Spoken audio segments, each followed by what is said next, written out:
చేయండి. సార్ మాది బొబ్బిలి ప్రాంతం లచ్చిపేట గ్రామంలో పరిచయం చేస్తున్నాను సార్.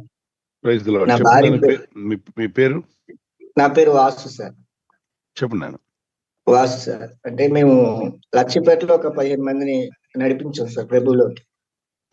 సేవ చేస్తున్నాం. అయితే మందిరం కింద నుండి పైన మా ఇల్లు ఉంది సార్. చాలా మంది అంటున్నారు మందిరం కింద నుండి మీద మీరు ఉండడం ఏంటి, సేవకైనా సరే అందరూ కూడా వచ్చి ఇలాగా అంటే ప్రశ్న వేస్తున్నారు. ఆ విధంగా ఉండొచ్చా? ఆ విధంగా చేయాలి. ఈ సేవకులు అలా ప్రశ్నించే వాళ్ళు నాకు తెలిసి అది మానవ ఆలోచనతో మాట్లాడుతున్నానండి. మానవ తలంపులు, మానవ ఆలోచనలు ఉంటాయి.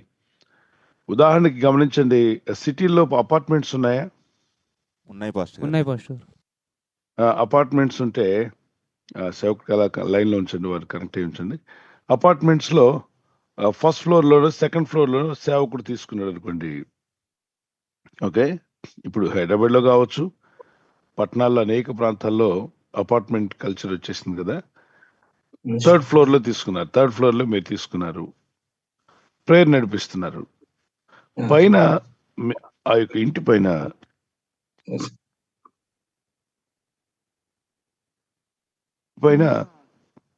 ఓ 20 ఫ్లోర్స్ ఉన్నాయి. 20 ఫ్లోర్స్ లో జనాలు ఉన్నారా లేరా? ఉన్నారు పాస్టర్ గారు. మరి అన్యులే కదా, ప్రభుని నమ్మని వాళ్ళు కూడా ఉన్నారుగా. అవునండి. అప్పుడు మరి ఈ అపార్ట్మెంట్ని ఏం చేయాలి? వీళ్ళు ప్రార్థన చేయడానికి తీసుకున్నారు అది.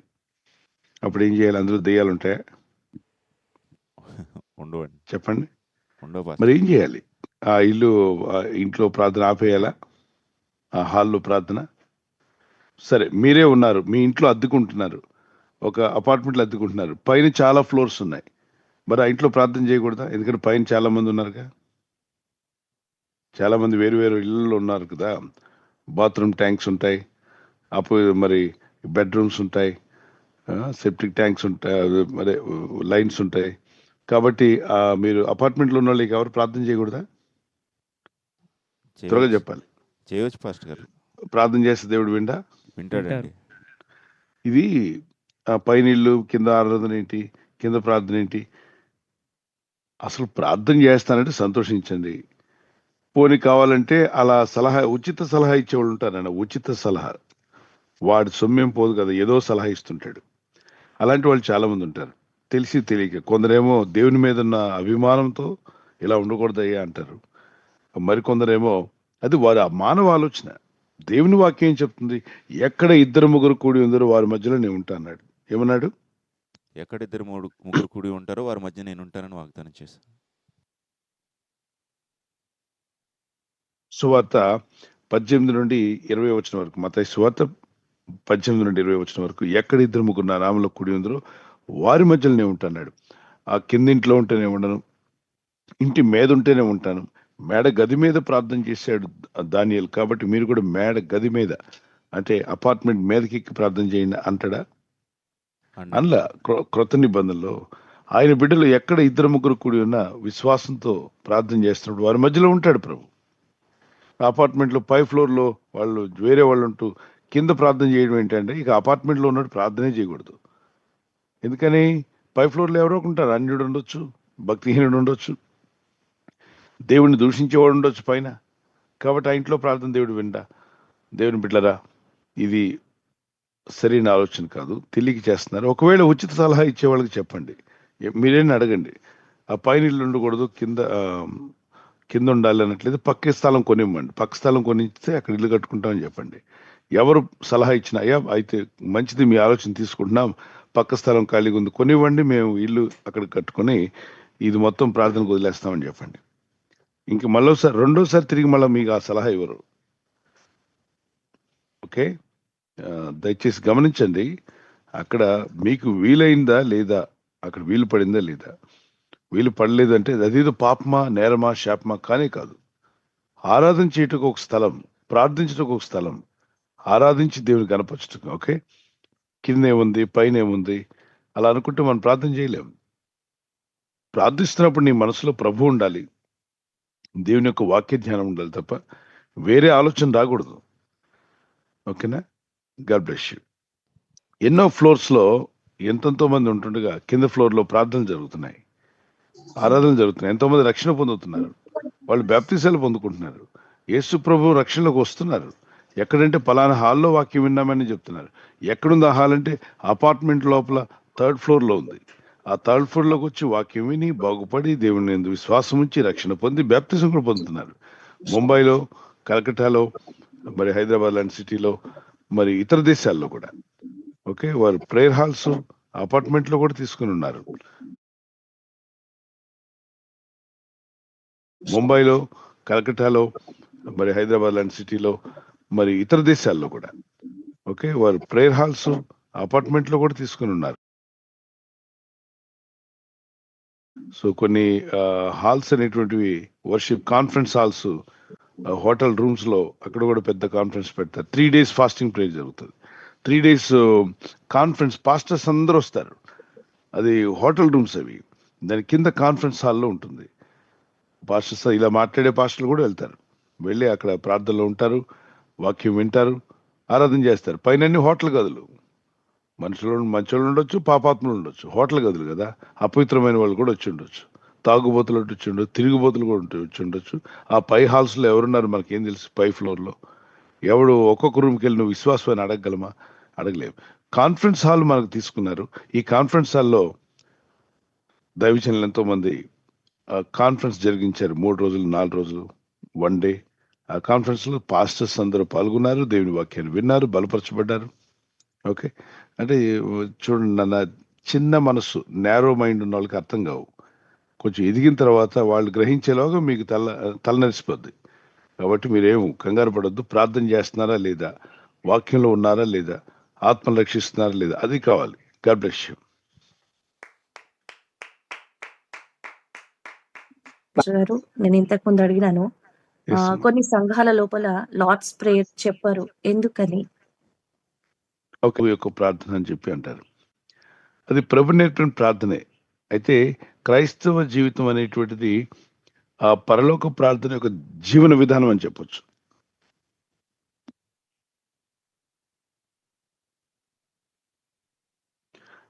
చూడండి, పరలోకమందున్న మా తండ్రి అన్నప్పుడు ఆయన బిడ్డలుగా మనం మారాలి. ఓకే, నీ నామం పరిశుద్ధపరచబడిన కాకుండా ఆయన ఎప్పుడు పరిశుద్ధుడే. మనము ఆయన నమ్మిన మనం ఆ వాక్యానుసారంగా జీవించడానికి ప్రయత్నం చేసినప్పుడు దేవుని నామానికి మహిమ కలిగేలా జీవిస్తాం. మా అనుదిన ఆహారం నేడు మాకు దయచేయమంటే పూర్తిగా దేవుని మీద ఆధారపడి ప్రార్థించుకొని మనం ప్రయత్నం చేయాలి. ఇలా ఇది ప్రభు నేర్పించినటువంటి విధానంలో క్రైస్తవ జీవితం ఎలా ఉండాలి, the life of Christian should leave like a heavenly prayer. ప్రభు నేర్పిన ప్రార్థన ప్రకారంగా, లార్డ్స్ ప్రేయర్ ప్రకారంగా జీవించాలి మనం. అది జీవన విధానం. దీన్ని కొందరు పర్వాలేదు, అది చేయకపోయినా పర్వాలేదు, లేదు అదేం చేయాలా అన్నట్టుగా తీసుకుంటారు. వాళ్ళు చెప్పేది ఏంటంటే అపోస్తల కార్యాల్లో ఎక్కడ పరలోక ప్రార్థన రిపీట్ అయినట్టు ఉండదు. ఎఫెస్ పత్రికలో కానీ, రోమా పత్రికలో కానీ, ఈ పత్రికల్లో ప్రార్థనలు ఉంటాయి, కానీ ప్రభు నేర్పిన ప్రార్థన వాళ్ళు రిపీట్ చేసినట్టు కనిపించదు. అయితే దాని అర్థం ఏంటి? పరలోక ప్రార్థన చేయొద్దనా? కాదు, చేయాలి. పరలోక ప్రార్థన విధానంగానే క్రైస్తవుడు జీవించాలి. ఆ ప్రార్థన మనం చేయడం వల్ల తప్ప అంటే తప్పు కానే కాదు. ప్రభు నేర్పించిన, ప్రభు పెదాల నుండి, ప్రభు నోటి నుండి వచ్చిన ప్రార్థన తన శిష్యులకు నేర్పించాడు. చేయండి, పరలోక ప్రార్థన ప్రకారం జీవించండి, పరలోక ప్రార్థన కూడా చేయండి, మీ పిల్లలకు కూడా నేర్పండి. నేను ఒక మీటింగ్కి వెళ్ళాను. అక్కడ క్రిస్టియన్ స్కూల్లో నేర్చుకుంటున్న పిల్లలందరూ చాలా మంది వచ్చారు చాలా కాలం క్రితం. వాళ్ళలో ప్రభుని నమ్మని బిడ్డలు కూడా ఉన్నారు. ఒక సేవకుడు పిల్లలు కూడా వచ్చారు. వారు స్టేజ్ దగ్గర ఉన్నారు. ప్రభు నేర్పిన ప్రార్థన ఎంతమందికి వచ్చని అడిగా. సేవకుల పిల్లలు కాబట్టి వాళ్ళకి వచ్చి ఉంటుందేమని అడిగితే మాకు రాదండి అన్నారు. పాస్టర్ గారి పిల్లలే, కానీ వాళ్ళకి ప్రభు నేర్పిన ప్రార్థన రాదు. అయితే స్టూడెంట్స్కి ఎవరికి వచ్చినా అని అడిగా. అంటే ఆ ప్రార్థనలోనే కొన్ని పాయింట్స్ వాళ్ళకి నేర్పిద్దామని. పిల్లలు చాలా మంది చేతులు ఎత్తారు. మీ అందరికి వచ్చా ప్రార్థన అంటే వచ్చన్నారు. చేయమన్నాను. చక్కగా పరలోక ప్రార్థన నీట్గా చేశారు, ఒకళ్ళ తర్వాత ఒకళ్ళు. మీ పేరెంట్స్ ప్రభుని నమ్ముకున్నారంటే లేదండి అన్నారు. మరి ఎక్కడ నేర్చుకున్నారు ప్రార్థన అంటే స్కూల్లో నేర్చుకున్నామండి అన్నారు. చూడండి, పిల్లలు ప్రార్థన నేర్చుకున్నారు. దైవ సేవకుని పిల్లలు అయ్యి ఉండి వాళ్ళకి పరలోక ప్రార్థన రాదు. కాబట్టి సేవకులు ఓవర్ యాక్షన్ చేయకుండా బైబిల్ మాటలేగా, నేర్పండి, చెప్పించండి. అది ఎంత 2 నిమిషాల్లో మీరు ప్రార్థన చేయగలరు. ప్రార్థన అంతా ముగించిన తర్వాత చేయండి. పెద్ద నేరమేం కాదు. అయితే చేయకపోతే దేవుడు శిక్షిస్తాడంటే కాదు, దాని ప్రకారం జీవించాలి. అదే టైంలో ఆ ప్రార్థన చేయడం మంచిది, మేలైనది చేయబడడం మంచిది. God bless you. ప్రభు మిమ్మల్ని దీవించుగాక. అంటే నేను ఎవరైనా సాక్ష్యం చెప్పేటప్పుడు నాకు ఏడుపు వస్తుంది పాస్టర్ గారు, ఎందుకు వస్తుందో తెలియదు. దాని గురించి అడుగుదామని. దాని గురించి అడుగుతున్నారు పాస్టర్ గారు. ప్రభుని స్తుతించండి, ప్రార్థన చేయండి. ఆ దుఃఖము దైవచిత్తానుసారమైనది అయితే రక్షణార్థమైన మారు మనసు కలుగు చేస్తుంది అన్నాడు. 7వ అధ్యాయం 10వ వచనం 2 కొరింథీ పత్రికలో మనకు కనిపిస్తుంది. కొరింథీ పత్రిక 7వ అధ్యాయం 10వ వచనంలో రక్షణార్థమైన దైవచిత్తానుసారమైన దుఃఖము రక్షణార్థమైన మారు మనసును కలుగు చేయను. చదువుదామంటే చదవండి. దైవచిత్తానుసారమైన దుఃఖము రక్షణార్థమైన మారు మనసును కలుగు చేయను. ఈ మారు మనసు దుఃఖమును పుట్టించదు. అయితే కనుక మీరు దేవుని వాక్యాలు వింటున్నప్పుడు, వాక్యం సాక్ష్యాలు వింటున్నప్పుడు, దేవుని ప్రార్థిస్తున్నప్పుడు మీకు దుఃఖం వస్తే ఓకే. అలా కాకుండా వాళ్ళకి జరుగుతుంది మేలు, నాకెందుకు జరగట్లేదు, దేవా వాళ్ళందరికీ మేలు చేస్తున్నాం, నాకెందుకు చేయట్లేదు, అలా నిష్ఠూరంతో ఏడుపు వస్తే అది వాక్యానుసారం కాదు. అది చూడండి, కృతజ్ఞత లేని హృదయాల్లో నుండి కొన్నిసార్లు దేవుడు నన్ను ప్రేమించట్లేదేమో, దేవుడికి నా పట్ల ప్రేమ లేదేమో, ఇది గిల్ట్ ఫీలింగ్ అంటారు. అంటే అపరాధ భావంతో చేయడం, అది వాక్యానుసారం కాదు.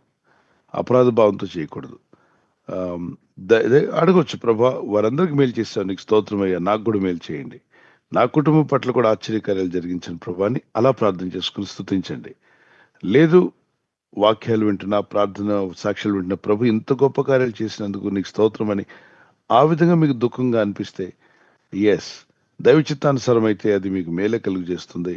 ప్రార్థన చేయండి. కొందరు ప్రార్థన చేస్తున్నప్పుడు కన్నీళ్ళు వస్తాయి, గట్టిగా స్తుతించేటప్పుడు కొందరు కన్నీళ్ళు రావచ్చు, వాక్యం వింటున్నప్పుడు, పాటలు వింటున్నప్పుడు పశ్చాత్తాపంతో కొందరు ప్రార్థన చేస్తారు, కొందరు ఆత్మల పట్ల భారంతో కూడా కన్నీటి ప్రార్థన వస్తుంది. Okay, God bless you.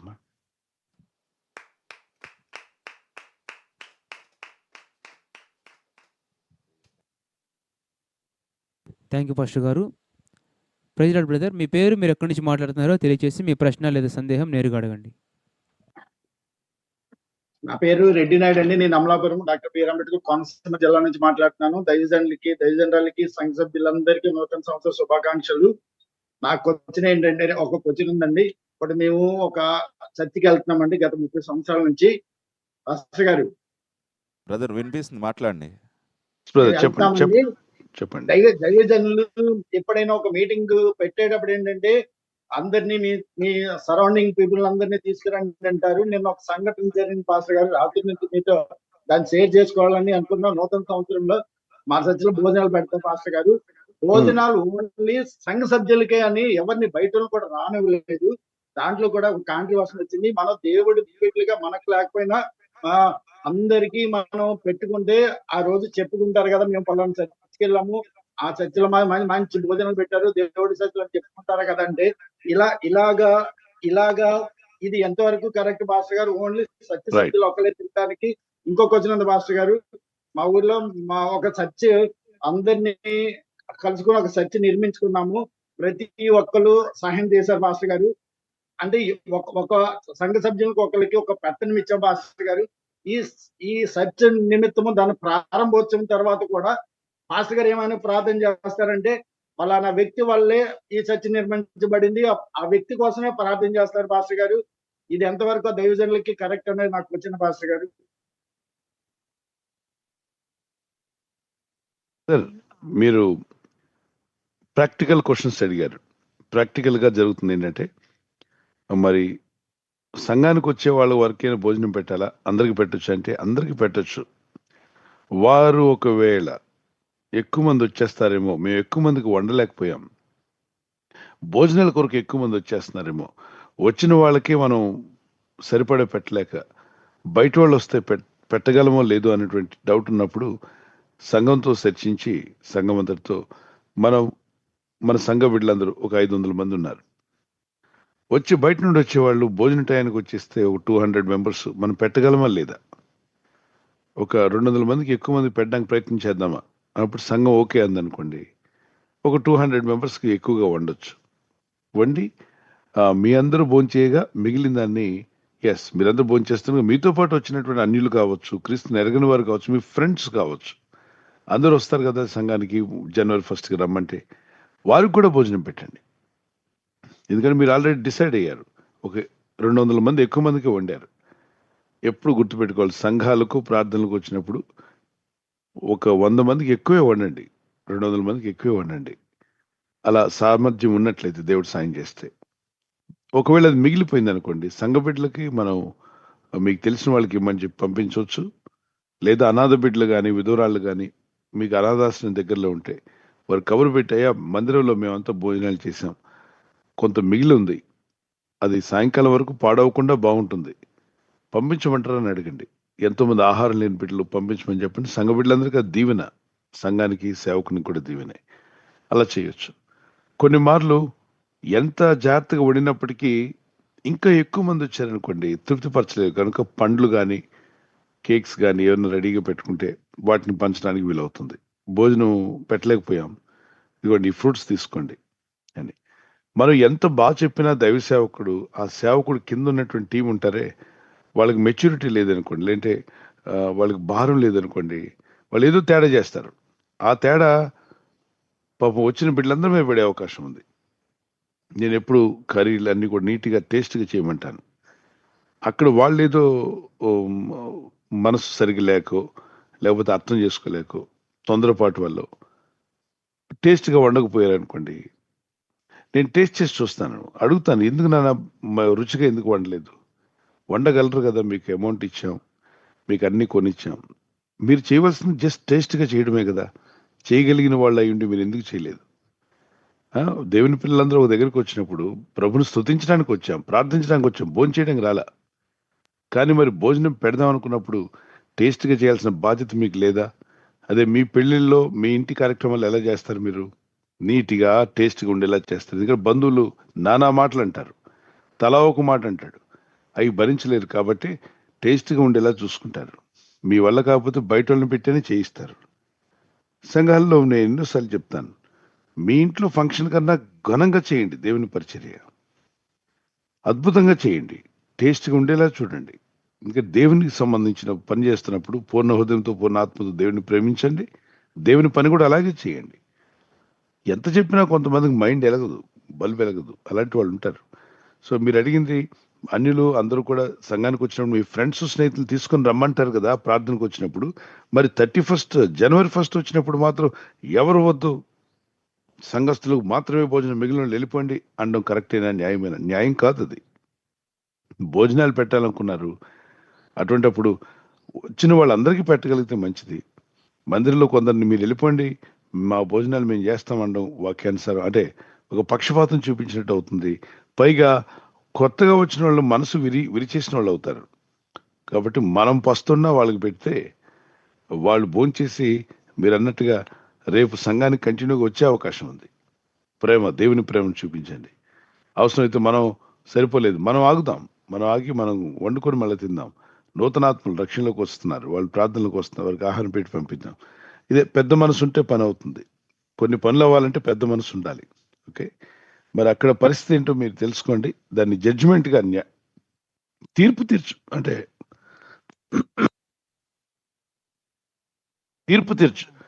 తీర్పు తీర్చొద్దు, తీర్పు తీర్చకండి, జడ్జిమెంట్లోకి వెళ్ళకండి. అవగాహన, అందరి మధ్యలో అవగాహన కలిగేలాగా మాట్లాడుకోండి. అందరూ కూర్చొని మాట్లాడుకొని ప్లాన్ చేసుకుంటే నెక్స్ట్ ఇయర్ బాగా చేయగలరు. నెక్స్ట్ మరో ప్రశ్న అడిగారు మీరు. సంఘంకి అందరూ కలిసి మేము ఎంతో కొంత ఇచ్చి మందిరాన్ని కట్టుకున్నాం. అయితే దైవ సేవకులు ఎక్కువ ఇచ్చిన వ్యక్తి కోసమే ప్రార్థన చేస్తున్నారు, ఆ వ్యక్తుల కొరకు మాత్రమే ప్రార్థన చేస్తానంటున్నారు. అది వాక్యానుసారం కాదు. చేయాలి, ప్రార్థన అందరికీ చేయాలి, ఎక్కువ ఇచ్చినా చేయాలి, తక్కువ ఇచ్చినా చేయాలి. నేను వాళ్ళకు మాత్రమే చేస్తాను అనడం అది పక్షపాతం అవుతుంది. దైవజనుడు అనేవాడు అందరి కొరకు ప్రార్థించాలి. ప్రభు అన్నాడు కదా, పేతురు, నీవు నన్ను ప్రేమిస్తే నా గొర్రెలను మేపుము అంటే, కొన్ని గొర్రెలనే మేపు, నీకు సాయం చేసే గొర్రెలనే మేపు, నీకు సపోర్ట్ చేసే గొర్రెలనే మేపు, మిగిలిన గొర్రెలకు మేపొద్దనలా. నా గొర్రెలు అన్నప్పుడు రక్షించబడిన విశ్వాసులందరూ ఆయన గొర్రెలే. మేపడం అంటే ఆహారం, వాక్యాహారం అందించడం. వాటిని కాయము అంటే ప్రభువా నీ కాపుదలిమ్మని ప్రార్థన చేయడం, తప్పుడు బోధల్లో పడకుండా, తప్పుడు సిద్ధాంతాల్లో ఫాల్స్ డాక్టరీన్లో పడకుండా వారికి సరైన మార్గాన్ని చూపించి వాక్య ప్రకారంగా వారిని నడిపించడం. ఓకే, ఇవి పెద్ద మనసు కలిగిన దైవ సేవకులు చేస్తారు. ఇంకా ఎదుగుతున్న వారు, మెచ్యూరిటీ రానివారు, కొందరు అయోమయంలో ఉన్నవారు, కొత్తగా సేవలోకి వచ్చిన వాళ్ళు, తొందరపాటు ఆలోచన కలిగిన చాలా మంది నేను చూస్తున్నాను. వాళ్ళకి మెచ్యూరిటీ వచ్చేసరికి మనకు తల నరిసిపోద్ది. అయితే వాటిని పట్టించుకోనక్కర్లా. మీరు ప్రార్థన చేయండి, చెప్పండి, అవగాహన కల్పించండి. మీకున్న అవగాహన వాళ్ళకి రావాలి. ఎందుకంటే మీరు ఒక విశ్వాసగా మీరే ఆలోచించగలిగారు. మనతో పాటు వచ్చిన అన్యుడికి కూడా భోజనం పెట్టకపోతే రేపు ఆ వ్యక్తి చర్చికి ఎలా వస్తాడు, దేవుని ప్రేమ చూపించవచ్చు కదా అని. ఇదే ఆలోచన అందరికీ రావాలి. మనమే కదా చెప్తున్నాం అందరూ రమ్మని చెప్పని. వస్తున్నప్పుడు వాళ్ళని మీకు భోజనాలు లేవండి మీరు వెళ్ళిపోండి అనడం వాక్యానుసారం కాదు. ప్రభు బల్ల విషయం అనుకోండి, ఇది నమ్మి బాప్తిసం పొందిన వారికి మాత్రమే బల్ల ఇస్తారండి.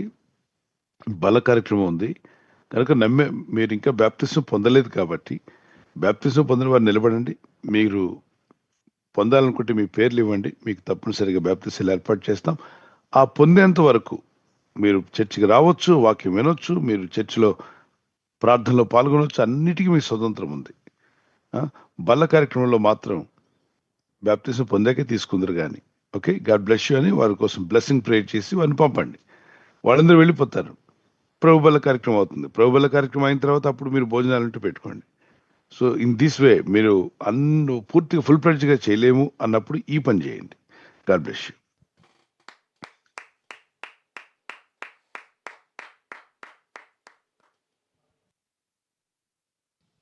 థ్యాంక్ యూ పాస్టర్ గారు. ప్రైజ్ లార్డ్ అమ్మా. సరస్వని గారు సౌదీ అరేబియా నుంచి. ప్రైజ్ లార్డ్ పాస్టర్ గారు. మొదటగా హ్యాపీ న్యూ ఇయర్ అండి. ప్రైజ్ లార్డ్ అమ్మా. Blessed happy new year to you.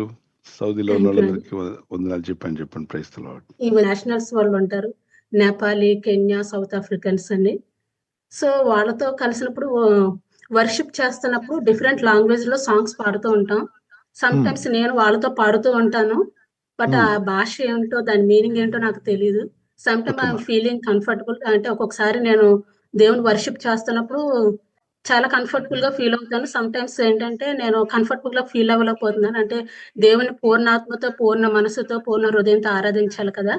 నేను ఆ రీతిగా ఒక్కొక్కసారి ఆరాధించలేకపోతున్నానేమో అని ఒకసారి నేను గిల్టీగా ఫీల్ అవుతున్నాను. అంటే మనకు తెలియని భాషల్లో దేవుని ఆరాధించొచ్చా నాకు తెలియకపోయినా సరే, అది నా డౌట్. చూడండి అమ్మా, మీరు అన్నారు అనేక మల్టీ లాంగ్వేజ్ కలిగినటువంటి వాళ్ళందరూ కూడా మీ చర్చిలో ఉన్నారు. కాబట్టి ఒక పాట తెలుగులో పాడిన తర్వాత మరో పాట నేపాలీ భాషలో పాడి మరో పాట హిందీలో పాడుతుంటే పాడేది ప్రభు గురించే కదా. అర్థమైన అర్థం కాకపోయినా చప్పట్లు కొట్టచ్చు, దేవుని స్తుతించవచ్చు. ఆ పాట ఒకళ్ళ స్క్రీన్లో వస్తే పలకగలిగితే మనం కూడా నోటితో పలకొచ్చు. అర్థం రాకపోయినా మనకు తెలిసి అది ప్రభునే స్తుతిస్తున్నాం కదా, ప్రభునే గణపరుస్తున్నామని. కనుక దేవుని స్తుతించినప్పుడు, దేవుని ఆరాధించినప్పుడు, పాటలు పాడినప్పుడు మీరు పూర్ణ హృదయంతో చప్పట్లు కొడుతూ ఆరాధన చేయండి, పాటలు పాడండి. ఆ పాట అర్థం నాకు తెలియదు కాబట్టి నేను చేయకూడదు అనేది ఏం లేదు. చప్పట్లు కొట్టచ్చు, ఆ అర్థం తర్వాత గ్రహించుకోండి. ఆ పాట యొక్క అర్థం ఏంటో అడిగి తెలుసుకోండి, వారితో కూడా కలిసి దేవుని స్తుతించండి. ఆ మాట మీ నోటికి తిరగలేదనుకోండి, అది నేరం కాదు. స్తోత్రాలు చెప్పండి. ప్రభా నీకు స్తోత్రం, నీకు ఆరాధిస్తున్నాం ప్రభా అని చెప్పండి. మేము కూడా అనేక భాషలు మాట్లాడే వారి మధ్యలోకి వెళ్తుంటాం.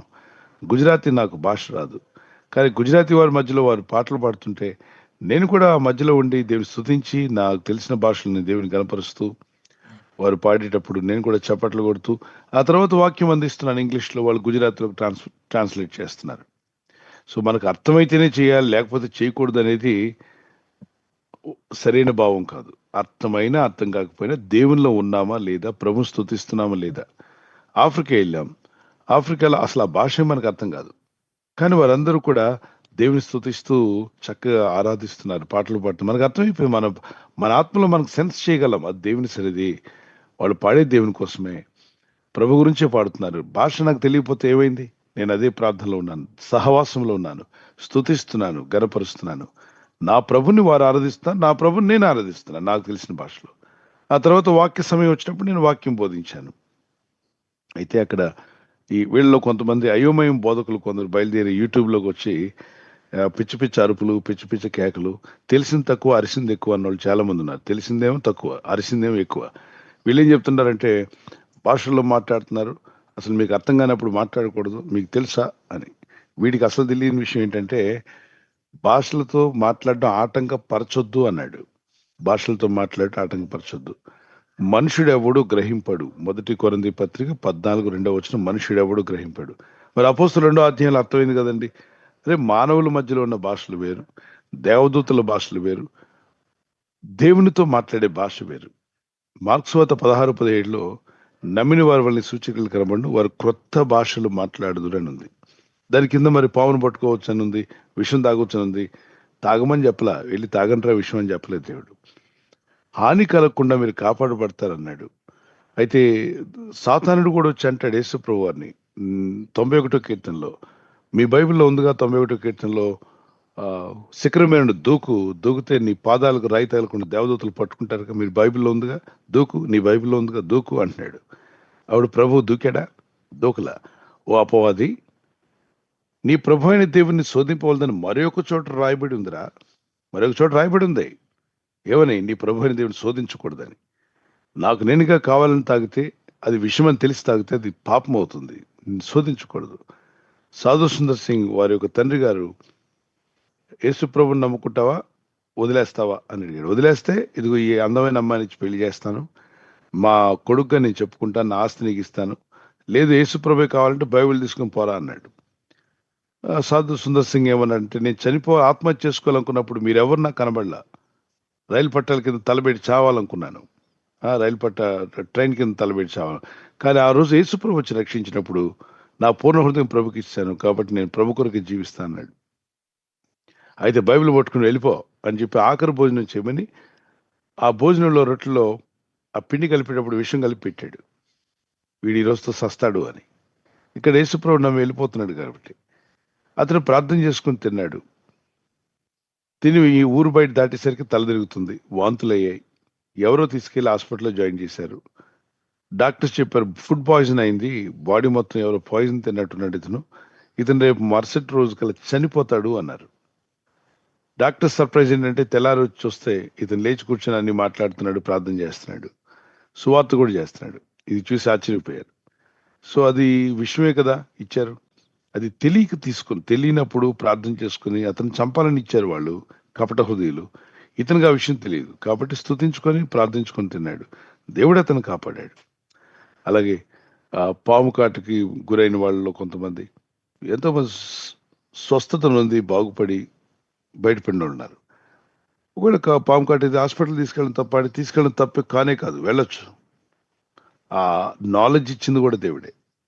కనుక దేవుని యందు విశ్వాసం వచ్చినప్పుడు వక్రీకరించి మాట్లాడే బోధకులు చాలా మంది వచ్చారు. వాళ్ళ మాటలు విని మీరు మోసపోకండి.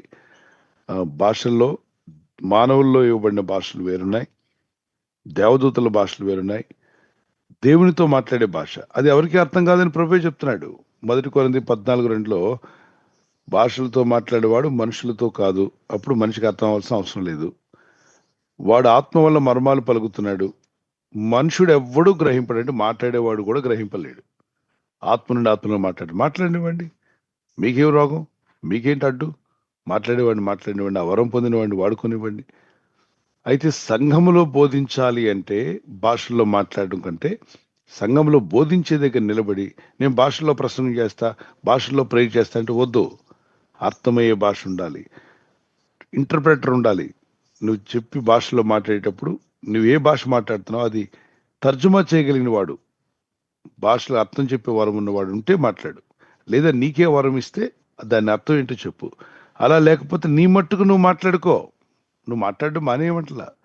దేవుడు ఏ వరం ఇచ్చినా ఉపయోగపడే వరమే ఇస్తాడు. పనికిమాలిన వరాన్ని చేయడం కానీ పనికిమాలిన దేవుడు కాదు. ఆయన పరిశుద్ధ దేవుడు, పవిత్రమైన దేవుడు, మహాజ్ఞాని దేవుడు. ఆయన చేసిన ప్రతి వరం వెనుక అర్థాలు ఉన్నాయి, మీనింగ్స్ ఉన్నాయి. ఆ వరం వల్ల ప్రయోజనం కూడా ఉంది, అద్భుతమైన ప్రయోజనం ఉంది. ఈ బుద్ధిహీనులు చాలా మంది అనుభవం లేని వాళ్ళు ఏదేదో బాగుతుంటారు. మరొక అతను అంటున్నాడు దేవదూతల భాషలు ఇస్తే దేవదూతలతో మాట్లాడుకోండి అంటే వీడికి మెంటలు ఉందని అనుకోవాలి. దేవుడు ఇచ్చాడు వరం, వాడుకోవద్దంటావేంటి? వాడుకోవాలి, వరం ఇచ్చింది వాడడానికే. అతను దేవదూతల భాషలో వచ్చే దేవదూతలతో మాట్లాడాల్సిన అవసరం ఏంటి? దేవదూతల భాషలతో దేవుని స్తుతిస్తున్నాడు, దేవుని కనపరుస్తున్నాడు. మనుషుల భాషలతో దేవుని స్తుతించారు, దేవుని మహిమపరిచారు. భాషావరం ఇస్తే భాషావరంతో దేవుని మహిమపరుస్తున్నాడు. కనుక మనం స్తుతించినా, భాషలో స్తుతించినా, మనకు తెలిసిన భాషలో స్తుతించినా, దేవదూతల భాషలో దేవుడు మీకు ఇచ్చి స్తుతించినా, అది దేవుని స్తుతించడానికే. మనుషుడు నాకు అర్థం కావట్లేదు గీ పెడితే చెప్పండి, వెళ్ళి ఏట్లో దూకమనండి. నీకు అర్థం అవ్వాల్సిన అవసరం ఏంటి? నీకు అర్థం అవ్వాల్సిన అవసరం లేదు. అక్కడ దేవుణ్ణి స్తుతిస్తున్నాడు అతను. ఇప్పుడు నా పక్కన హిందీలో ఒక ఆయన దేవుని స్తుతిస్తున్నాడు, గుజరాత్లో మరొక ఆయన దేవుని స్తుతిస్తున్నాడు, లేదా మరొక భాషలో. మనకు అర్థం కాలేదు కాబట్టి వాళ్ళని ఆపేస్తామా? లేదు, వారు దేవుణ్ణే కదా స్తుతిస్తున్నారు, స్తుతించనివ్వండి. అయితే ప్రసంగించే వ్యక్తి సంఘంలో నిలబడి అర్థం కాని భాషలో మాట్లాడితే ఎవరికి అర్థం బోధపడదు. కాబట్టి అర్థమయ్యే భాషలోనే మాట్లాడాలి. కనుకమ్మా, మీరు వెళ్ళే సంఘంలో ఏ భాష వాళ్ళు మాట్లాడి దేవుని స్తుతిస్తున్నా, దేవుని కనపరిచేటప్పుడు మీరు కూడా దేవుని కనపరచండి. మీకు తెలిసిన భాషలో, మీకు ఒకవేళ భాషావరం ఇస్తే భాషావరంలో దేవుని స్తుతించండి. God bless you. ప్రభు మిమ్మల్ని దీవించుగాక. సగం తెలిసిన వాళ్ళు చాలా మంది ఉన్నారు. ఏదో వాళ్ళకి తెలిసినటువంటి అయోమయం బోధలని యూట్యూబ్లో పెట్టి ఇతరులకు విరోధంగా మాట్లాడడం, ఛాలెంజ్ చేయడం, విర్రవీగా మాటలు మాట్లాడుతుంటారు. అటువంటి వాటిని పట్టించుకోకండి. సోని గారు, గాడ్ బ్లెస్ యూ మా. సౌదీ అరేబియా నుండి అడిగారు. ప్రభు మిమ్మల్ని దీవించుగాక. థ్యాంక్ యూ పాస్టర్ గారు. నాది ఇంకొక డౌట్ అండి. ఈ డిఫరెంట్ లాంగ్వేజ్ లో దేవుని వర్షిప్ చేస్తున్నప్పుడు మా హస్బెండ్ అక్కడికి అంటే ఇది అర్థం కావట్లేదు కదా, మనం చర్చికి వెళ్ళడం ఎందుకు, ఆన్లైన్ లో సరిపోతుంది కదా అనేసి చర్చికి రావడానికి కొంచెం వెనకాడుతున్నారు. అంటే అర్థం కాకపోయినప్పటికీ మనం అంటే సహవాసం కలిగి ఉండాలి, ఆన్లైన్ అని కాదు, అక్కడ కూడా వెళ్ళాలని చెప్తున్నాం. మరి అది అంతవరకు కరెక్ట్? వాళ్ళు అక్కడ ఏ భాషలో మాట్లాడుతున్నారు?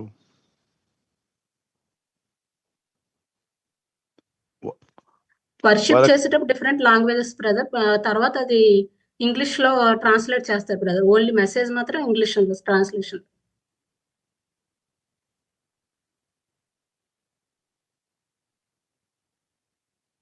ఇంగ్లీష్ లో అక్కడ చెప్తున్నారు కాబట్టి ఇంగ్లీష్ అర్థం అవుతుందంటే వెళ్ళండి. సహవాసం అంటే మెసేజ్ ఇంగ్లీష్ లో వస్తుంది బ్రదర్. అంటే ముందు వర్షిప్ చేసేటప్పుడు దేవునితో కనెక్ట్ అవుతూ ఉంటాం కదా, అక్కడే డిస్టర్బ్ అయిపోతున్నారు. సో మెసేజ్ వెళ్ళేటప్పటికి ఆయన ఇంకా గుర్తుపెట్టుకోవాల్సింది ఏంటంటే, దేవుని పిల్లలు ఎప్పుడూ దేవునితో కనెక్ట్ అయ్యి ఉంటాం. రెండోది, పాటలు పాడుతున్నాం, ఆరాధిస్తున్నప్పుడు ఆయన ప్రెసెన్స్ ని మనం అనుభవించడానికి దేవుని స్తుతిస్తూ దేవుని కనపరుస్తూ ఉండొచ్చు, తప్పలేదు. మీరే వేరే భాషలో వారు మాట్లాడే వారి మధ్యలో ఉన్నారనుకోండి, మనం ఉంటున్నాగా, ఉద్యోగం చేస్తున్నాంగా, అరబీ రాదనుకోండి, వారి మధ్యలో పని చేస్తున్నామా లేదు చెప్పండి? అరబీ భాష రాకపోయినా పని చేస్తున్నాం కదా. మరి పని చేసేటప్పుడు అరబు భాష మనకు రాకపోయినా ఏదో విధంగా అడ్జస్ట్ అయ్యి పని చేస్తున్నాం. మనకి భాష అర్థం కాకపోయినా పని చేసుకుంటున్నాం. అలాగే ప్రార్థన చేస్తున్నప్పుడు ప్రభుని స్తుతిస్తున్నారు వాళ్ళు కూడా. ఓకే, ఆ భాష మనకు రాకపోయినా మన స్తోత్రాలు చెప్పొచ్చు, దేవుని కనపరచవచ్చు, తప్పులేదు. సహవాసం కలిగి ఉండండి. అందరూ సహవాసం కలిగి ఉండడం మంచి. దేవుని బిడ్డల సహవాసం, ప్రార్థన సహవాసం, ప్రభుతో సహవాసం. ఓకే, తర్వాత ఇంగ్లీష్లో వినండి, వాక్యం వినండి. మీరు ఒక మాట మీ హస్బెండ్తో చెప్పండి.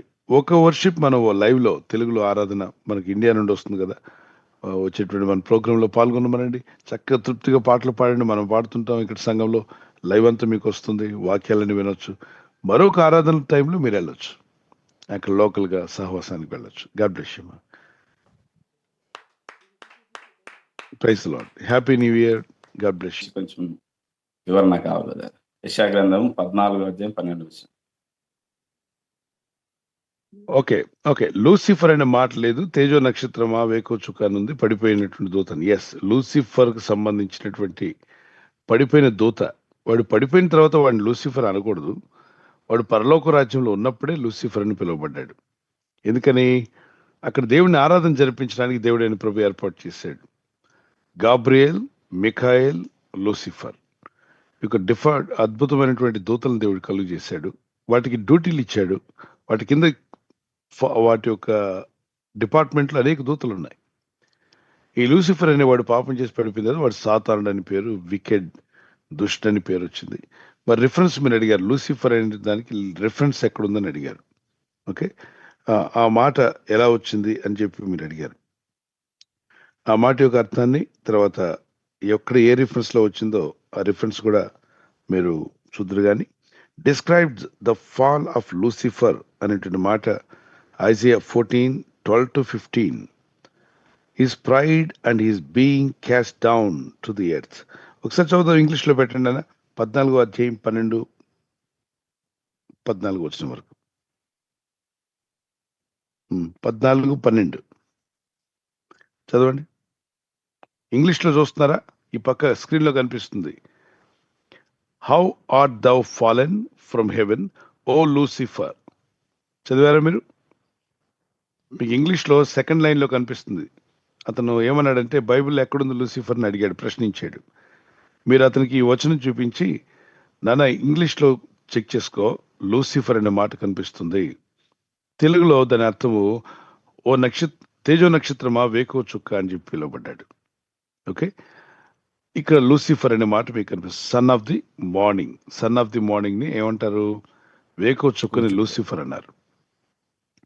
సో గ్రీక్ భాష నుండి హిబ్రూ భాష నుండి గ్రీక్లోనికి, హిబ్రూ భాష నుండి లాటిన్ భాషలోకి తర్జుమా చేయబడింది. లాటిన్ నుండి ఇంగ్లీష్, ఇంగ్లీష్ నుండి తెలుగు వచ్చింది. కాబట్టి లాంగ్వేజెస్లో వెనక్కి వెళ్తే మీకు ఆ రిఫరెన్సెస్ కనిపిస్తాయి. 2 కొరింథియన్స్ చాప్టర్ 11:14, 2 కొరింథీ పత్రిక 11:14 కూడా సాటన్ అని పిలువబడ్డాడు, transformed into the angel of light. Okay, ఎహెజ్కేల్ గ్రంథము, ఎజెకియల్ గ్రంథం 28:17 మీరు చదివితే, ఎహెజ్కేల్ గ్రంథంలో 28వ అధ్యాయం 17వ వచనంలో అక్కడ కూడా మీకు కనిపిస్తుంది ఈ ఫాలెన్ ఏంజల్ అయినటువంటి ఈ లూసిఫర్ ఎలా పడ్డాడు, ఏ విధంగా ఉన్నాడు అన్న విషయం కనిపిస్తుంది. ఓకే, గాడ్ బ్లెస్ యూ, ప్రభు మిమ్మల్ని దీవించగాక. అతను చూపించండి ఆ వచనాన్ని. ఇలాగ తెలుగు బైబిల్లో కొంతమంది చదివి తలంటి స్నానం అంటే తలస్నానం చేయాలండి అని చెప్పేవాళ్ళు ఉంటారు. తలంటి స్నానం చేసి మొహం కడుక్కోమన్నాడు. తలంటి మొహం కడుక్కోమంటే నేను అడుగుతాను, దాన్ని చాలా మంది ఎలా ఉంటారంటే తలంటి స్నానం అంటున్నారు. ఎప్పుడైనా తలంటి స్నానం చేశాక మొహం కడుక్కోమని ఎవరితో అంటారా? అనమండి. ఇప్పుడు తలంటి స్నానం ఏం బ్రదర్ అంటే తలంటి స్నానం చేశానండి అన్నాడు అనుకోండి, మరి మొహం కడుక్కున్నారని అడుగుతారా?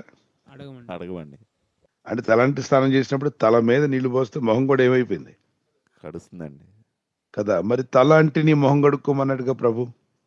దాన్ని ఇంగ్లీష్లో చదవాలి అర్థం కానప్పుడు. ఇంగ్లీష్లో ఏముందంటే anoint your head with oil, నీ తల మీద నూనె రాయి, నూనెతో నా తల అంటే అనే మాట 23వ కీర్తనలో ఉందిగా, నూనెతో నా తల అంటి. అలాగే anoint your head with oil అన్నాడు. తర్వాత నెక్స్ట్ ఏమన్నాడు? నీ ముఖాన్ని వాష్ యువర్ ఫేస్ అన్నాడు. అంటే అర్థం, ఒక డ్యూటీకి వెళ్ళేటప్పుడు, ఫంక్షన్కి వెళ్ళేటప్పుడు ఎలా అయితే ఆరోగ్యంగా బయటికి మంచిగా ఫ్రెష్గా కనిపించడానికి తల మీద నూనె రాసుకుంటావు, ముఖానికి మొహం కడుక్కుంటావు, ఫ్రెష్గా వెళ్తావు, అప్పుడు నిన్ను చూసిన వాళ్ళు ఏంటి బాబు ఉపవాసం ఉన్నావని ఎవ్వడు అడగడు, ఎందుకంటే నువ్వు ఆరోగ్యంగా కనిపిస్తున్నావు. కానీ నువ్వు ఉపవాసం ఉన్న సంగతి దేవునికి మాత్రం తెలుసు. దాన్ని రహస్యమందు నీ తండ్రి చూస్తున్నాడు కనుక నీ ఫలం ఇస్తాడు అన్నాడు. అది వ్యక్తిగత ఉపవాస ప్రార్థన. కొందరు దాన్ని దేనికి అప్లై చేస్తారంటే, ఏమండి యేసుప్రభు ఉపవాసం ఉన్నప్పుడు ఎవరికి చెప్పొద్దండి, మీరు అందరికి చెప్తున్నారండి అంటాడు. అంటే వీళ్ళందరూ ఎలిమెంటరీ స్కూల్లో ఉన్న 5వ తరగతి పిల్లలు అనమాట. వీళ్ళు ఇంకా మెచ్యూరిటీ రాలే వీళ్ళకి. సమాజంగా కూడుకున్న ఉపవాస ప్రార్థన అనేది మరొక దగ్గర ఉంది, అది చదవరు వీళ్ళు. ఏదో ఒక పాయింట్ చదివి అక్కడ కూర్చుంటారు. సమాజంగా కూడుకుని ఉపవాస ప్రార్థన అన్నప్పుడు ప్రకటించమన్నాడు. అసలు వ్రతదినం ప్రకటించి, ఉపవాస దినం ప్రకటించి, అంతఃపురంలో ఉన్న వాళ్ళని బయటికి తీసుకురండి, పిల్లల్ని పెద్దలు అందరూ కలిసి ఉపవాసం ఉండమన్నాడు. మరి దానికి ఫలం దేవుడు ఇచ్చాడా? ఎస్తేరు గ్రంథంలో ఇచ్చాడు. యోవేల్ గ్రంథం 2వ అధ్యాయం 13 నుండి 28వ వచనం వరకు ఇచ్చాడు. మరి అపోస్తులు 13వ అధ్యాయం 1 నుండి 5వ వచనం వరకు అపోస్తులు అందరూ కలిసి అక్కడ ఉపవాసం ఉండి ప్రార్థన చేశారు. అందరూ కలిసినప్పుడు మీరు నేను ఉన్నట్టుగా తెలిస్తే, ఇప్పుడు 10 మంది ఉన్నాం అనుకోండి, నేనున్నది మీరున్నది తెలిసిపోతుంది కదా ఫాస్టింగ్ ఉన్నామని. మరి ఫలం రాదా అంటే ఫలం వస్తుంది. ఇది అయోమయంగా ఆలోచించి కొందరు ఉంటారు. పరలోక ప్రార్థన చేస్తే చాలని కొందరు, తలంటి స్నానం చేసి ఉపవాసం ఉన్నప్పుడు ఎవరిని పిలవకూడదు, ఎవరికి చెప్పకూడదని కొందరు. అది వ్యక్తిగత ఉపవాస ప్రార్థన, సమాజంగా కూడి ఉపవాస ప్రార్థన, సంఘమంతా ఉపవసించి ప్రార్థించుట, ఈ విషయాలు వాళ్ళు నేర్చుకోరు. ఎందుకంటే ఏదో ఒక లేఖనాన్ని పట్టుకుని ఉంటారు. అలాగనే మనం చూస్తున్నాం ఈ మధ్య చాలా ఎక్కువైపోతుంది. పిచ్చి ముదిరినట్టు ప్రతి ఒక్కళ్ళు ఏదో చిన్న మాట పట్టుకోవడం, దాన్ని వక్రీకరించడం, దాని దగ్గర తర్జన భర్జన పడడం, అదో పెద్ద మ్యాటర్గా తయారు చేయడం అవసరం లేదు. పిల్లరా, క్రీస్తునందు ఉన్నామా లేదా, ప్రార్థిస్తున్నామా లేదా, ప్రభుత్వం ముందుకు సాగుతున్నామా లేదా అని. మరి నీకు మరొక పేరు ఇవ్వబడుతుంది పరలోక రాజ్యంలో అన్నాడు. సో లూసిఫర్ గారి పేరు మీద, అసలు లూసిఫర్ ఎక్కడున్నాడు, వాడి పేరేంటని, వాడి మీద అంత ప్రేమ ఏంటి నాకు అర్థం కావట్లేదు. తమ్ముడితో మాట్లాడండి, లూసిఫర్ పట్ల నీకు చాలా ప్రేమ ఉందా, ఆయన నీకు బాబాయ్ అవుతాడని అడగండి. మరి వాడి మీద వాడి పడిపోయిన ఫాలన్ ఏంజిల్ వాడి మీద అంత ప్రేమ ఏంటి? వాడి పేర్లు తెలుసుకోవాల్సిన అవసరం ఏంటి? వాడి రికార్డ్స్ మనకు అవసరమా? వాడు ఆల్రెడీ ఫాలన్ ఏంజిల్ కాబట్టి ఓకే, తెలియనప్పుడు అప్పుడప్పుడు అడగొచ్చు. ప్రశ్న అడిగితే మీరు ఆ ప్రశ్న తీసుకొచ్చారు, మంచిదే, తీసుకురండి. ఇలాంటి ప్రశ్నలు క్లియర్ చేద్దాం. ఆ తమ్ముడికి చూపించండి, ఇంగ్లీష్లో కూడా చదవమనండి. 14-12. God bless you.